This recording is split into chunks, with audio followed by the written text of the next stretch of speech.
What's going on YouTube? Jesse Joan here. So you just bought a Lowrance active target, or maybe you're thinking about it, or maybe you had it for a while and you're just having a hard time getting your settings dialed in. So don't worry, you come to the right place. I've had mine for about a year now, and the settings I use seem to work from North Carolina up here to Pennsylvania, up into New York. Everywhere I've went, I honestly turn my unit on and it's good to go. So it's kind of, these settings are set it and forget it. It's what's worked for me. I've jumped in some buddies' boats, fellow tournament guys' boats. Actually, just yesterday I was fishing a tournament and a guy was asking me about it, and I took time out of my day just to jump in his boat, let my boat drift out there in the lake, and got him going with the same settings that I use. So I'm sure if you follow these simple little settings, you'll get yours dialed in as well. Before we mess with any settings on the actual Lowrance unit for active target, we are going to make sure that the transducer is mounted properly and is pointed perfectly straight with the trolling motor, so that whatever you're pointing at, you know exactly what to cast to, you know exactly what you're looking at. So to do that, I use this little torpedo level, and you'll need something to put underneath your trolling motor just to level it out so we can get to perfect level. So first things first, we want to make sure that the transducer is mounted properly. Obviously you can see this is in forward mode.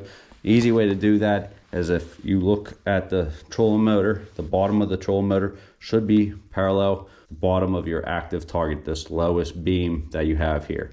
The way this works is you have one that shoots straight down, one that shoots at a 30-degree angle, and one that shoots at a 45-degree angle. And that shows you what's out in front of the boat. So if this bottom transducer is parallel with the bottom of your trolling motor, then you know that everything is perfect. Now, how do we know it's pointed straight with your trolling motor? And whatever your trolling motor is pointing at, you know what this is pointing at. Well, one easy way to do is with a simple level.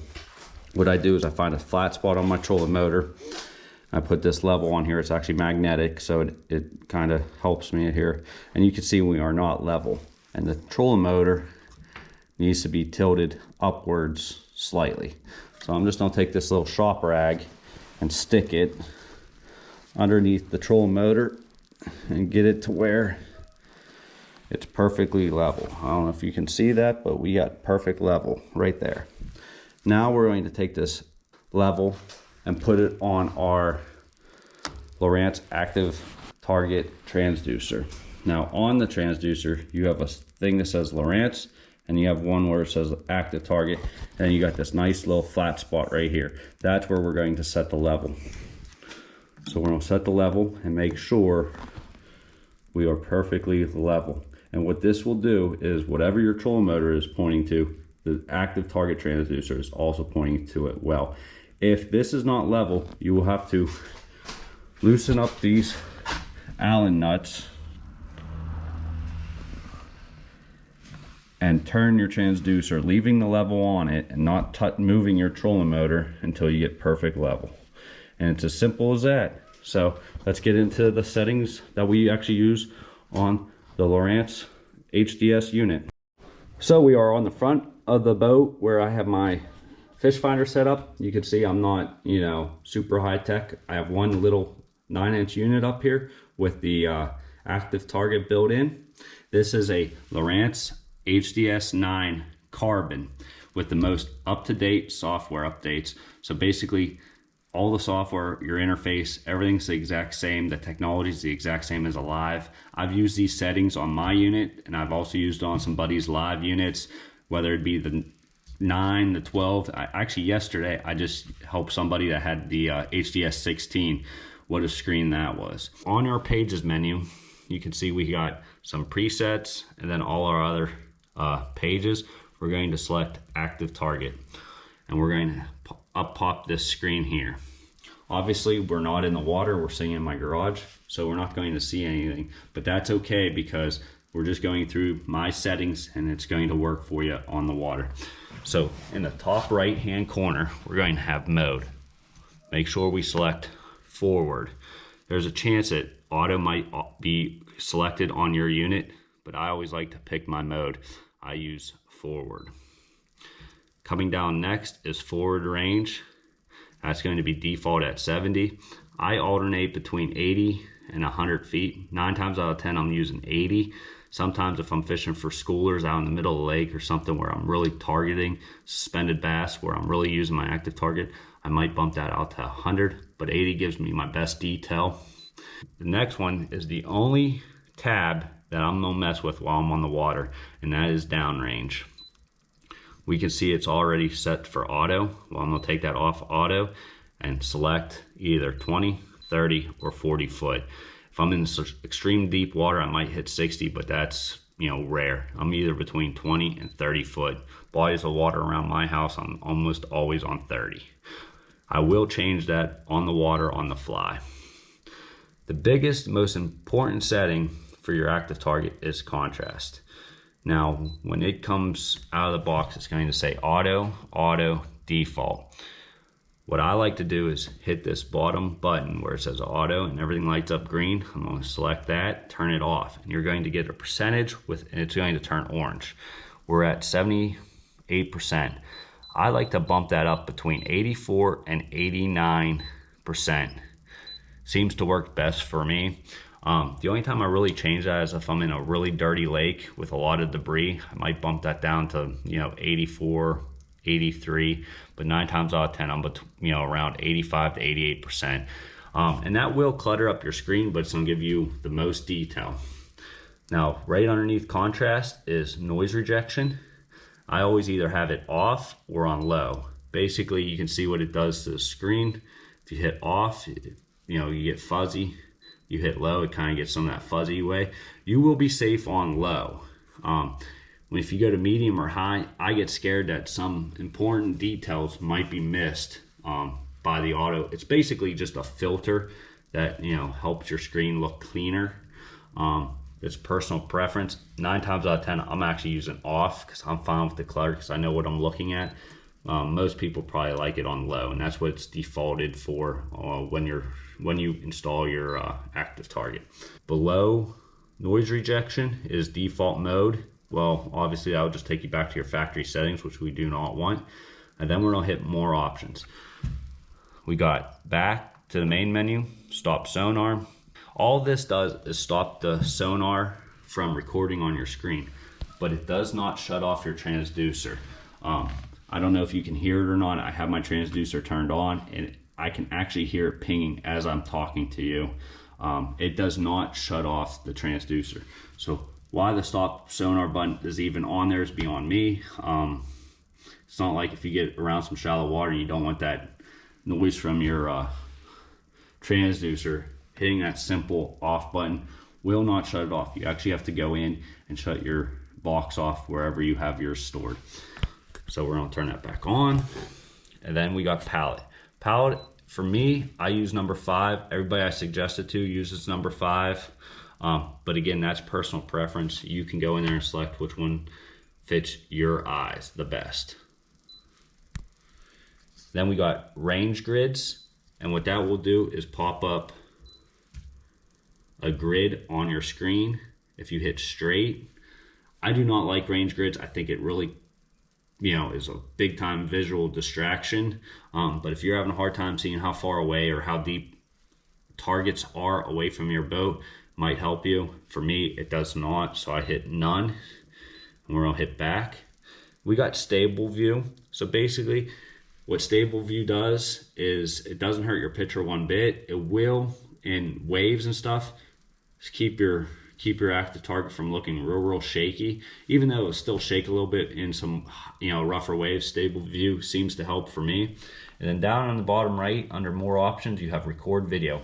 If you have a blank SD card in here, you can actually record whatever's taking place on your screen. Pop the SD card out, put it on a computer. I've never tried it. I do have a blank SD card in there just to do it, but I've never played with it. But I believe if you hook it into a computer, you can actually replay some recordings that you have made. So we're going to go back to the main menu. Recap, we're going to use forward range at 80, down range between 20, 30, 40. That is the only one I'm going to change while I'm on the water. Contrast, we're going to keep it between 84 and 88%. Noise rejection, either low or off. And under more options, we're going to select palette 5. And these settings should work for you on any lake in the country that you go to. Now, I'm not going to adjust my transducer into scout mode. That's pretty simple to do. If you do, the settings does change for me. So if we go to scout, a screen like this will pop up. We're going to select range, and we're going to change it to 60. Contrast, whatever the contrast you were at on forward, I lower it by 10. So if I was on 87, I'm going to go down to 77. If I was on 84, I'm going to go down to 74. That seems to work really, really well for me. We're going to keep the noise rejection on low.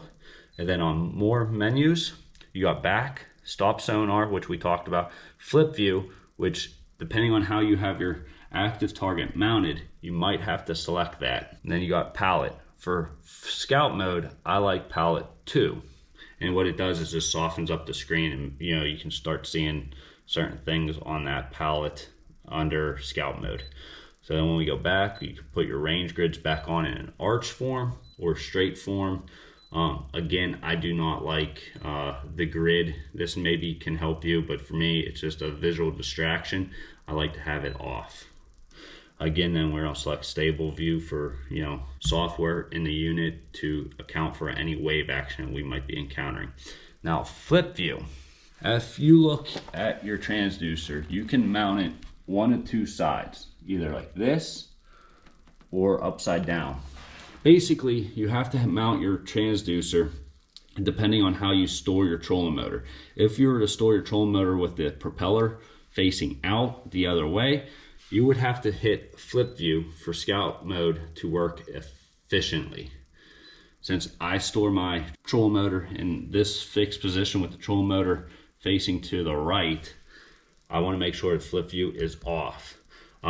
Last week I helped a buddy that actually stores his trolling motor the other way. When I got in his boat and started to play with everything was backwards. If I looked right, the screen would go to the right, and now it's opposite. If you look right, everything should go to the left as you look around like shining a flashlight on the bottom of the lake. So again, if you store your trolling motor with the propeller to the left, make sure you select flip view to get your best quality on your active target. So let's go back to forward view. We're going to make it forward range 80, down range 30. Contrast, we're going to bump it up 10, back up to 86, 87. Noise rejection is low, more options. I'm going to change the palette from 2 to 5. Now, this should be the screen you're looking at if you just installed Active Target on a factory HDS unit. This is a 9, so I want to utilize as much screen as I possibly can while fishing. This menu bar over here can be hidden from the screen, giving me more space of screen to use my active target. To do so, we're going to hit the pages button, which looks like that. Bring up our main menu. In the top left hand corner, we have a settings menu. We're going to hit that, and a screen like that's going to pop up. We're going to stay inside system, and we're going to scroll down to advanced. It's going to pop up another menu in advanced settings. We're going to go to user interface. And we're going to scroll over here to auto hide menu. We're going to select it on. Once that's on, I will go back to our active target, and you can see that same page is up. But if you watch here, this menu will actually disappear now that I enabled auto hide menu. By doing that, I'm going to be able to use my entire screen on this small 9-inch screen for active target. Now, do you see how the menu hit itself? And let's say we need to change a setting. Maybe we went from 20 foot of water out to 40 foot of water, and I need to change my depth. That's easy. We go up here to the top right where it says menu, go down to downrange, and then select whatever range you need to select. And by doing that, you can leave it at whatever, go back to fishing. This menu will automatically hide. If it's annoying you right off the bat, if you take your finger and swipe it right, it will hide itself for you. that is the settings I use for the active target. I've done these settings on 5 or 6 other boats since getting mine. It seems to work on everybody's boats that I've ever been into. So I hope this helps. I'll give you a rundown of those settings one more time. 80, downrange is a variable. I stay between 20 and 30. Contrast, 84 to 88. Low noise rejection or off. And I use palette 5, but that can be changed depending on your eyesight.